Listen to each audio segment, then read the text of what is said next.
Hello everyone, RK is this side and स्वागत है आपका निफ्टी 50 के एनालिसिस वीडियो में। गाइस, आज के वीडियो में हम लोग देखेंगे कि निफ्टी कल के दिन में कैसा बिहेव किया था एंड उसका इम्पैक्ट आज क्या पड़ सकता है, और आज क्योंकि एक्सपायरी है तो अपन लोग कैसे ट्रेड ले सकते हैं, उसमें कहाँ पे क्या सपोर्ट रेजिस्टेंस बनेगा, तो डिटेल एनालिसिस करेंगे। आप वीडियो कंप्लीट देख लेना, और एक रिक्वेस्ट है कि जब वीडियो कंप्लीट हो जाएगी उसके बाद आपको अपनी एनालिसिस भी करनी है एंड तभी आपको मार्केट में किसी भी तरह का कोई भी एक्शन लेना है।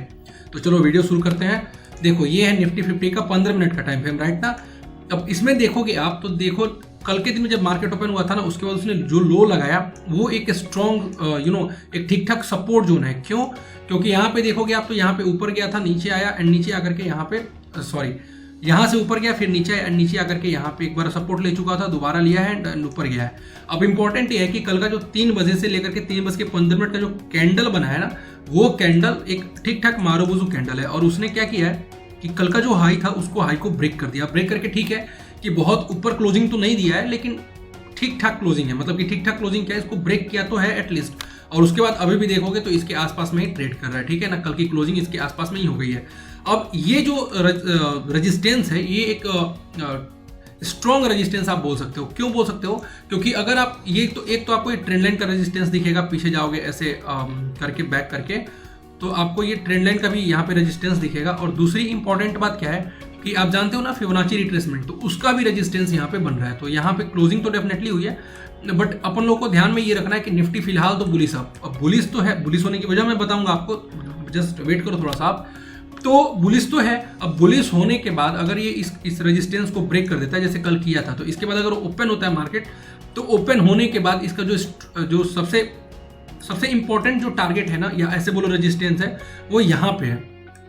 अब यहाँ पे कैसे है वो देखो यहाँ पे निफ्टी है, निफ्टी 50 देखो, यहाँ पे जब ऊपर जाना शुरू किया था ना, देन इस पॉइंट पे देखो, यहाँ पे थोड़ा सा बड़ा करते हैं, ये वाला पॉइंट देखो, यहाँ पे जब ये गैप छोड़ा था ना, ये गैप छोड़ने के बाद अपन लोगों को क्या समझ में आया था कि पहले जब भी ये गैप छोड़ता था, कहीं पे भी देखो आप गैप छोड़ता था, तो उस गैप को फुलफिल कर देता था। जैसे देखो यहाँ पे जहां भी गैप छूटा है, देखो वो फुलफिल किया है ना।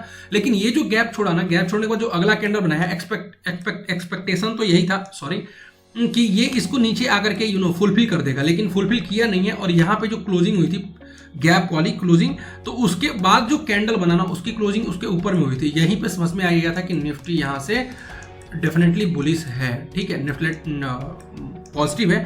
अब यहाँ से और उसके बाद देखो, जब भी ये गैप छोड़ रहा है ना, गैप छोड़ने के बाद नया हाई ही दे रहा है। तो अब इसका जो स्ट्रॉन्ग रेजिस्टेंस मिलेगा, वो रेजिस्टेंस यहाँ पे मिलेगा। ये जो ट्रेंड लाइन है, ये ट्रेंड लाइन, अब ये ट्रेंड लाइन है 17,750 के आसपास में, 17,750 के नियर अबाउट में। तो डेफिनेटली निफ्टी इसको टच करेगा, और ये टच करेगा, टेस्ट करेगा, ऐसा बोल सकते हो। और वहां से अगर कोई करेक्शन आने का चांस रहता है तो ठीक है, हो सकता है कि करेक्शन हो वहां जाने के बाद में हो, लेकिन फिलहाल ये टेस्ट तो जरूर करना चाहिए निफ्टी को, ठीक है। एक वजह जो दिख रहा है आपको, एक तो आपको कैंडलस्टिक दिख रहा है, इसके अलावा एक और दिखेगा आपको, वो देखो, ये है EMA का जो स्ट्रेटजी होता है वो। अगर देखोगे तो सबसे जो छोटा टाइम फ्रेम मैंने इसमें यूज किया है, दैट इज द 20 EMA, और ये जो ग्रीन कलर का है वो है 20 EMA, जो ब्लू कलर का है दैट इज द 50 EMA, और जो रेड कलर का है that is the 200 EMA। 20 EMA जो ग्रीन कलर का है ना, इसने यहाँ पे 50 EMA को भी कट किया और यहाँ पे 200 EMA को भी कट किया है। और लगातार ये जो है ना, ये एक बुलिश रिप्रेजेंटेशन है कि यस, मार्केट जो है ना वो बुलिश है। तो इसीलिए आपको ये जो टारगेट है, इस यहाँ तक तो निफ्टी के लिए पॉजिटिव रहना चाहिए मेरे अकॉर्डिंग, मतलब कि मेरी अपनी एनालिसिस के अकॉर्डिंग, तो ऐसा तो होना चाहिए। अब यहाँ तक पहुँचने से पहले, 17,750 पहुँचने से पहले इसको एक और रेजिस्टेंस है, उसको देखना होगा, मतलब उसको क्रॉस करना होगा, that is the 17,550।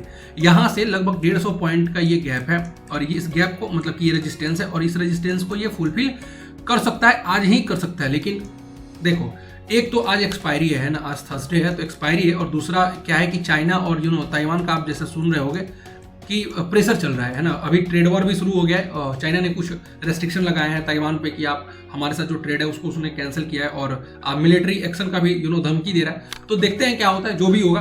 But Nifty अगर इंटरनेशनल मार्केट से इतना कुछ प्रेशर नहीं आता, इन दैट केस 150 का जो टारगेट है ना, और डेफिनेटली आपको निफ्टी मूव करता हुआ यहाँ तक दिख सकता है। और आज नहीं तो कल, अगर बहुत ज़्यादा लड़ाई शुरू नहीं होती है, वॉर शुरू नहीं होता है, और नॉर्मली ट्रेड वार ये सब होकर खत्म हो जाता है, तो अपना निफ्टी डेफिनेटली ये टारगेट हिट करेगा, एटलीस्ट इसको टेस्ट तो जरूर करेगा, वहां तक जाएगा जरूर। ठीक है, तो एक तो ये ध्यान रखना। और निफ्टी में बियरिश तब होना, देखो बियरिश होने के पीछे आपको एक वजह बताता हूं मैं, मतलब सॉरी, बियरिश नहीं होने के पीछे का वजह बताता हूं मैं। देखो निफ्टी में आप ये जब ओपन करोगे ना, ईएमए सब ओपन करोगे, तो आपको पता है कि अभी फिलहाल निफ्टी जो है ना इन सब के ऊपर में ट्रेड कर रहा है 15 मिनट के टाइम फ्रेम में, याद रखना। उसके जस्ट नीचे ना, निफ्टी के जस्ट नीचे में यहाँ पे सब ईएमए का सपोर्ट बैठा हुआ है। ईएमए के जब ऊपर में कोई भी ट्रेड करता है तो ईएमए बहुत स्ट्रॉन्ग सपोर्ट की तरह भी बिहेव करता है। तो एक बहुत यहाँ पे एक अच्छा खासा सपोर्ट बन जाएगा निफ्टी का, अगर इसके आसपास में भी आता है तो।